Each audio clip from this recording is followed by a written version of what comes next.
उस दिन कार्यकर्ताओं को हम क्लियर कर देंगे कि हमारा अगला कदम क्या होगा।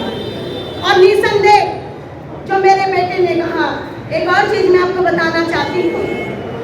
पिछले 5 साल मेरी बेटी पूरे 15 साल हो गए जिसको हमने हॉस्टल में भेजा हुआ है। इस 5 साल के दौरान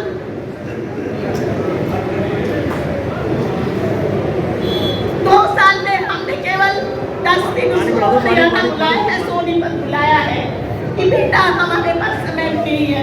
पिछले 2 साल से वो घर नहीं आई है।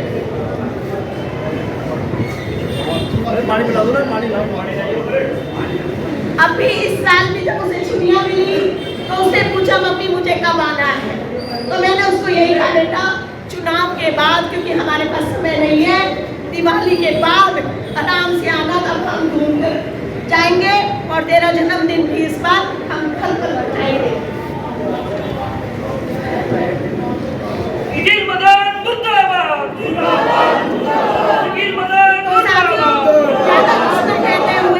हमें दुख इस बात का नहीं है कि पार्टी ने हमारे साथ क्या किया, हमें दुख इस बात का है कि हम पार्टी के समर्पित सिपाही की तरह से हम पिछले 50 साल से हम काम कर रहे हैं। हमें दुख इस बात का है कि संगठन अगर हमें कहता चुनाव हारने के बाद कि कविता राजीव अगला चुनाव हम आपको नहीं लड़वाएंगे, केवल संगठन का काम आपको करना है, तो हम संगठन के आदेश की भी पालना करते। लेकिन पिछले 5 साल लगातार पार्टी ने हर काम हमारे से कराया, हर काम हमारे से कराया, चाहे तिरंगा यात्रा करनी हो, चाहे हमारी बूथों की बैठक करनी हो, चाहे मंडलों की बैठक करनी हो, कोई भी कार्य पार्टी का आता हो, भव्य शोभा यात्रा निकालनी हो, राम जी की यात्रा निकालनी हो, राम के कार्य करने हो, हिंदू नववर्ष की यात्रा करनी हो, पार्टी का पन्ना प्रमुख सम्मेलन करना हो, और यहाँ तक कि भी अब ये जन आशीर्वाद रैली भी, ये भी हमने पूछा उनसे 3 दिन पहले, आज रैली से पहले हमने संगठन के लोगों से पूछा कि ये रैली हमें करनी है कि नहीं करनी, तब भी उन्होंने हमें ये संकेत नहीं दिया कि हम आपको टिकट नहीं देंगे। और यहाँ तक कि मैं आपको बताना चाहती हूँ, हमें पार्टी के शीर्ष नेताओं ने फोन करके बधाई दी, चाहे उसके अंदर हमारे प्रदेश अध्यक्ष हो, हमारी सुधा यादव हो, महिपाल ढंडा हो, कैप्टन अभिमन्यु हो, अनेक नेताओं ने हमें फोन करके बधाई दी कि आपकी टिकट पक्की हो गई है। लेकिन ये रातों रात जो ये परिवर्तन हुआ है साथियों, मैं समझती हूँ कि ये बहुत बड़ा खेल है और हम इस खेल का हिस्सा नहीं बनने वाले। और मैं एक बात आप लोगों से कहना चाहती हूँ, हम सभी कार्यकर्ता बहुत समझदार हैं और जैन साहब का भी यही संदेश है, क्योंकि वो जरूरी काम से दिल्ली गए हुए हैं। हो सकता है ये जो हमारी संगठन की शक्ति है, ये हमारी जो एकता है, ये जो ताकत है, ये सोनीपत के लोगों का जो जैन परिवार पर जो विश्वास है, मैं समझती हूँ पार्टी को अपना निर्णय बदलने पर ये मजबूर कर देगी। सोनीपत से उसके अंदर ये जो पार्टी ने कैंडिडेट घोषित किया है, इसका कोई भी रोल नहीं था।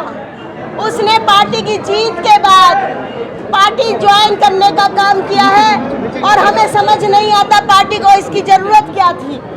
तो ये सोनीपत की जनता ये जवाब मांग रही है और सोनीपत की जनता इसका हिसाब पार्टी से भी लेकर रहेगी और हमारे इस बीजेपी के प्रत्याशी से भी लेकर रहेगी। और जब तक डटी रहेगी, जब तक पार्टी अपना फैसला नहीं बदल लेती। मैडम किस तरह की तैयारियां है वो की जा रही है, एक भावुक संदेश है वो अपने अपने कार्यकर्ताओं को है वो दिया सीधे तौर पर। देखिए, कार्यकर्ता जब से ये कल टिकट की घोषणा हुई तो ये जो कार्यकर्ता है ये स्वयं पूरी रात हमारे घर से उसी वक्त से लोगों की लाइन नहीं टूटी और ये कार्यकर्ताओं की इच्छा थी कि हम मिलकर बैठकर बात करें। तो जो कार्यकर्ता डिसीजन लेंगे हम उनके साथ हैं। आपका क्या मानना है मैडम, क्या चुनावी मैदान में वो दिखाई देगी कविता जैन या राजीव जैन निर्दलीय तौर पर? देखिए, अभी जैसा कि हमने संदेश दिया है, अभी पार्टी के नेताओं ने हमें बुलाया है, अभी जम्मू कश्मीर के अंदर भी इन्होंने टिकट बदलने का काम किया है और निसंदेह हम 1-2 दिन वेट करेंगे और उसके बाद जैसा कार्यकर्ता चाहेंगे वैसा निर्णय हम लेंगे। 8 तारीख को किस तरह की प्रदर्शन की तैयारियां हैं वो की जा रही है? क्या कोई बड़ा राज्य स्तरीय प्रदर्शन होगा या फिर क्या रूपरेखा है वो तैयार की जा रही है? देखिए, वो रूपरेखा अभी जैसे हमारी तैयार होगी वो हम आप लोगों के साथ साझा करेंगे। और इतना जरूर है कि हम सोनीपत की जनता के साथ हैं, हमेशा रहे हैं और हमेशा रहेंगे। प्रत्याशी का विरोध हो रहा है या फिर भारतीय जनता पार्टी का विरोध हो रहा है? देखिए, मैं समझती हूँ ये एक विचारधारा की लड़ाई है और जब पार्टी का कार्यकर्ता निसंदेह, क्योंकि जब पार्टी के कार्यकर्ता को टिकट अगर दी जाती तो मैं समझती हूँ तो ये विरोध ऐसा नहीं होता। मैम, लगातार इस्तीफों का दौर चल रहा है, देर रात से लगातार इस्तीफे दिए जा रहे हैं, क्या राजीव जैन, कविता जैन भी इस्तीफा देंगे? देखिए, निसंदेह अगर ये जो कार्यकर्ताओं का प्यार है, आशीर्वाद है और कार्यकर्ता इस बात से नाराज है कि जब कार्यकर्ता का भविष्य सुरक्षित नहीं है तो वो क्यों है, लेकिन हम अभी जैन साहब को हमारे शीर्ष नेतृत्व ने बुलाया हुआ है तो उनके आने के बाद ही हम कोई फैसला लेंगे और आप सबको अवगत कराने का काम करेंगे। सोनीपत से उसके अंदर ये जो पार्टी ने कैंडिडेट घोषित किया है इसका कोई भी रोल नहीं था। उसने पार्टी की जीत के बाद पार्टी ज्वाइन करने का काम किया है और हमें समझ नहीं आता पार्टी को इसकी जरूरत क्या थी। तो ये सोनीपत की जनता ये जवाब मांग रही है और सोनीपत की जनता इसका हिसाब पार्टी से भी लेकर रहेगी और हमारे इस बीजेपी के प्रत्याशी से भी लेकर रहेगी और जब तक डटी रहेगी जब तक पार्टी अपना फैसला नहीं बदल लेती। मैडम किस तरह की तैयारियां हैं वो की जा रही है? एक भावुक संदेश है वो अपने कार्यकर्ताओं को है वो दिया सीधे तौर पर। देखिए, कार्यकर्ता जब से ये कल टिकट की घोषणा हुई तो ये जो कार्यकर्ता है ये स्वयं पूरी रात हमारे घर से उसी वक्त से लोगों की लाइन नहीं टूटी और ये कार्यकर्ताओं की इच्छा थी कि हम मिलकर बैठकर बात करें। तो जो कार्यकर्ता डिसीजन लेंगे हम उनके साथ हैं। आपका क्या मन है मैडम, क्या चुनावी मैदान में है वो दिखाई देगी कविता जैन या राजीव जैन निर्दलीय तौर पर? देखिए, अभी जैसा कि हमने संदेश दिया है, अभी पार्टी के नेताओं ने हमें बुलाया है। अभी जम्मू कश्मीर के अंदर भी इन्होंने टिकट बदलने का काम किया है और निसंदेह हम 1-2 दिन वेट करेंगे और उसके बाद जैसा कार्यकर्ता चाहेंगे वैसा निर्णय हम लेंगे। 8 तारीख को किस तरह की प्रदर्शन की तैयारियां हैं वो की जा रही है? क्या कोई बड़ा राज्य स्तरीय प्रदर्शन होगा या फिर क्या रूपरेखा है वो तैयार की जा रही है? देखिए, वो रूपरेखा अभी जैसे हमारी तैयार होगी वो हम आप लोगों के साथ साझा करेंगे। और इतना जरूर है कि हम सोनीपत की जनता के साथ हैं, हमेशा रहे हैं और हमेशा रहेंगे। प्रत्याशी का विरोध हो रहा है या फिर भारतीय जनता पार्टी का विरोध हो रहा है? देखिए, मैं समझती हूँ ये एक विचारधारा की लड़ाई है और जब पार्टी का कार्यकर्ता निसंदेह, क्योंकि जब पार्टी के कार्यकर्ता को टिकट अगर दी जाती तो मैं समझती हूँ तो ये विरोध ऐसा नहीं होता।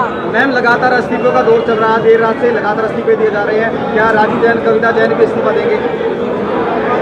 देखिए, निसंदेह अगर ये जो कार्यकर्ताओं का प्यार है, आशीर्वाद है और कार्यकर्ता इस बात से नाराज है कि जब कार्यकर्ता का भविष्य सुरक्षित नहीं है तो वो क्यों है, लेकिन हम अभी जैन साहब को हमारे शीर्ष नेतृत्व ने बुलाया हुआ है तो उनके आने के बाद ही हम कोई फैसला लेंगे और आप सबको अवगत कराने का काम करेंगे। ये संगठन की लड़ाई हम आप लोगों के साथ मिलकर लड़ेंगे और आप लोग हमारी ताकत बने और ये आवाज सोनीपत की धरती से दिल्ली में जाएगी। जय हिंद।